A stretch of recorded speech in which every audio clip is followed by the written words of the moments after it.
আজকে তো সেই দুপুরবেলা থেকে ভীষণ বৃষ্টি হচ্ছে, আর ঘুম থেকে উঠেই পেয়ে গেছিলো খিদে। ভাবছিলাম কি খাবো।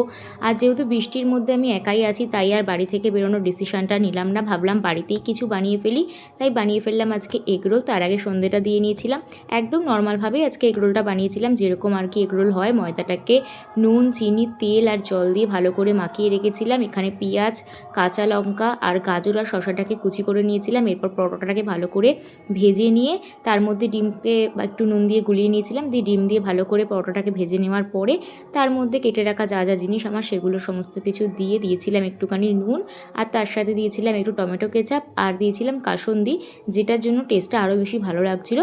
তারপর আর কি ভালো করে পেপারে রোল করে নিলেই আমার এগরোল রেডি।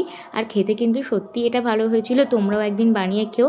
আশা করছি তোমরা এটা সবাই বাড়িতে এর আগে বানিয়ে ফেলেছো। তবু ইচ্ছে হলো ভিডিওটা তোমাদের সাথে শেয়ার করলাম। ভিডিওটা ভালো লাগলে লাইক কমেন্ট করতে ভুলো না। চ্যানেলটাকে সাবস্ক্রাইব করে দিও। টাটা।